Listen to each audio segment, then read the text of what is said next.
Hello and welcome to a video for some totally hyped Torchlight 3. No, I really enjoyed Torchlight 2 and in this video I'll be going why I really liked it. So first off I'll be showing a bit of gameplay from my mage. The mage I'm playing currently on is level 100 and has completed everything and has the most perfect gear you can get. Initially when I bought the game I was just gonna play it, I was gonna do maybe some endgame as well, but nah. But I actually ended up playing around 75 to 100 hours. That was a lot for a game that I just bought on Steam for fun. And I really didn't expect that I would be enjoying this much, but it's been really fun over the years just to have it now and then. A little bit of a talk how the mage works. So I have a leech. I have my main damage ability, the one that I pretty much only use, completely overpowered skill. Then I have my little crowd control. Then I have my Evolution Hour, which is basically just a self buff, and then a DPS cooldown, and then some potions, and then I even have a decent enough teleport spell. Then I also have a scroll, so you have scrolls in the game that enhances your own abilities, which is pretty damn sweet. And then of course you have your strength, your dexterity, your focus and vitality, which is kinda like Diablo 2, but the stats are a little more advanced than Diablo 2, so for instance strength also increases critical strike and whatnot, so that is pretty damn nice. Another thing I could also mention real fast is that we have pets. So we have pets in the game that can shop for you, so you don't have to go to town. They can carry items for you. Um, they even have scrolls themselves, so I have my pet can heal itself with a scroll. It can do more damage with its own scrolls and whatnot.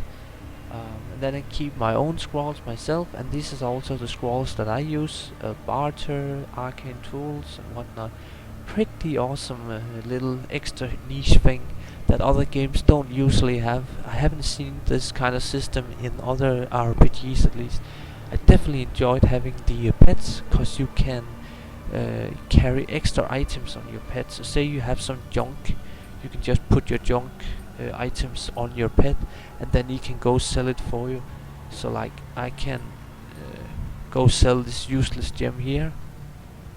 Well, it's not useless, but yeah. So now the pet is gonna return to me in a minute, or I can just choose to recall it and then not have the item sold. So yeah, pretty nice there. A couple of other things. It has resist in this game, so it's pretty nice to see the resist still exist in games. A lot of games just have physical and magical resistance, and that's pretty boring. But this game has both ice, fire, electric, and poison. The gear is all about gems and enchantments, and then using a full set.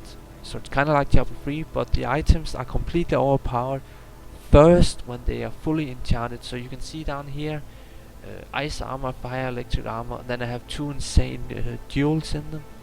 But the duels themselves, yeah, they're pretty damn overpowered as well, but especially the enchantments. So you can enchant your gear with like focus, dexterity and whatnot. And this is kinda hard to do. It costs a lot of gold and whatnot, but it makes your character completely overpowered, and that's kinda a fun thing. Yeah. Another thing is also actually using a shield as a wizard. I like that a lot. And then using a wand, and I have 75% damage reduction, which is pretty overpowered. But yeah, I think I will show a bit of a gameplay now. Anywho, I really liked Torchlight 2 just because it has kind of a different take on the RPG genre. It does some things different that no other games has. Especially I enjoy this whole bar that you fills up here. So whenever that fills up, you gain a lot of extra stats, or just you do more damage and whatnot for a certain amount of time. But the place that I'm in right now is pretty much the end game area. You're never gonna be finding a harder place than this. And even with my completely overpowered gear and whatnot, I can die in this area, but it would be kinda hard.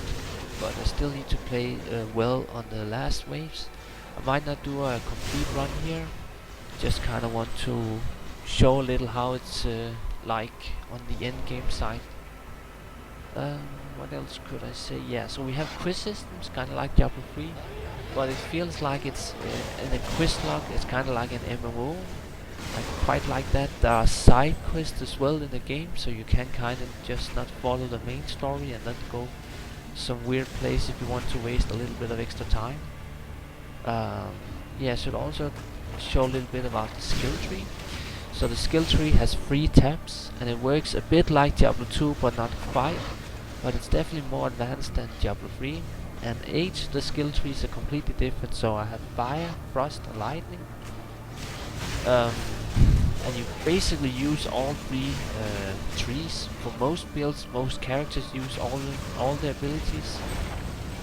Oh, now we need to move out of stupid ground stuff. But yeah, like for instance, I have this one here. When you hit a shock at the enemy, you do additional burst of damage. And then I also have the ice brand, and I also have the fire brand. So that's kind of how that works.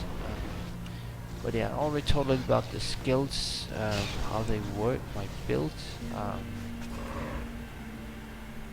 So yeah, this is also another thing. I have a chance to poison enemies 15% more. What else? Yeah, so I also should mention a little bit about... oh. I need to stop fooling around and use my death bounty to heal myself. But yeah, I should also mention a little bit about skills, points, because certain skills are not better with more points into them, sort of like Diablo 3. There are these things that are called one skill wonders, where you just put one skill into the ability and it works perfectly from the very moment you have it. So you can get an endgame skill at a low level and then only have 1 point into it, and that build is completely done. And that is stuff like, say, Frozen Faith.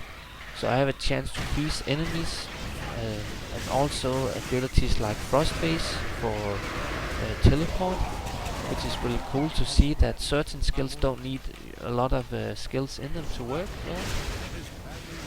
Now I'm pretty much just dying here if I'm not focusing on the gameplay.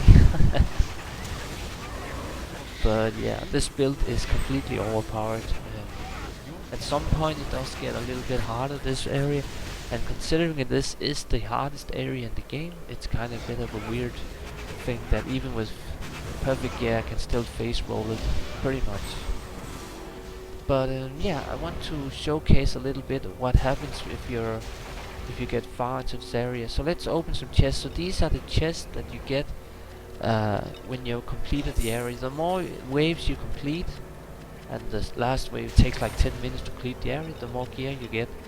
And as you see there, I actually got an item here. Where did it go? So much junk. Oh, I don't even know what it looked like. Oh yeah, so I got, and I can already tell that this is not these ones, not the Ascendant, but it's the item. No, it's actually just a random item, rare item. Yeah, pretty good stuff enough. I mean, it has 2% increase in amount gold find.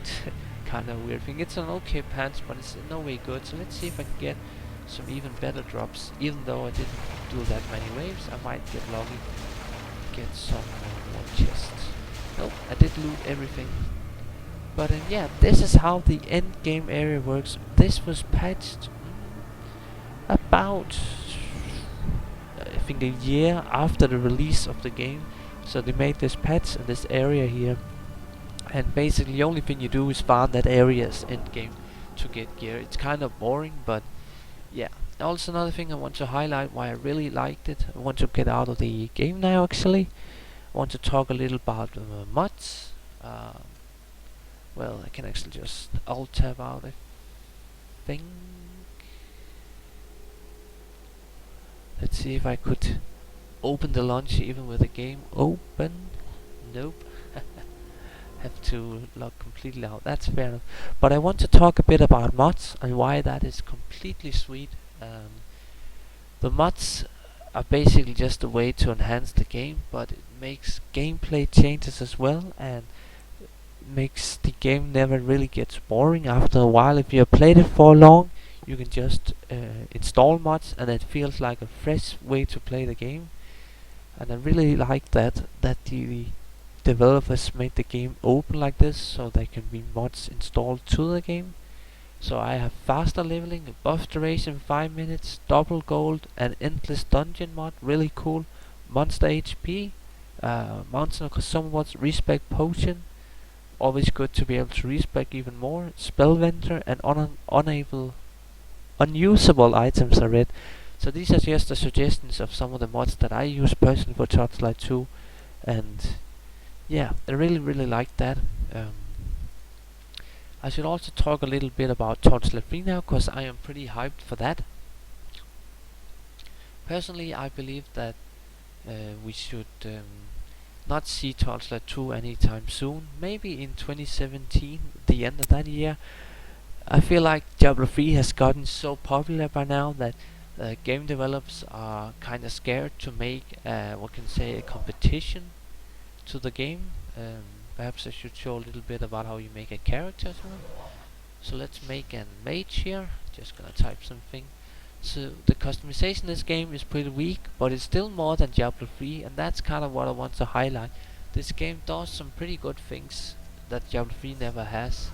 One of them is customizations, and Diablo 3 likes that, but still, it's not as popular as Diablo 3 for some reason, because I really thought it was a well-made game. But yeah, Diablo 3 has sold 30 million copies, and I feel like game developers are having a hard time imagining to make an RPG that's also gonna be viable as a money-making game. Yeah, I feel like it's gonna be hard to ever get this game released as a third version. Maybe they will do it, but I don't think it's gonna happen anytime soon. But yeah, I'm pretty hyped for Diablo 3, and I would love to know if you have also played Torchlight 2 and if you enjoyed the game. I definitely liked the game, so yeah, I want to end the video with that. As always, feel free to comment if you have any comments or questions or whatever. So yeah, goodbye.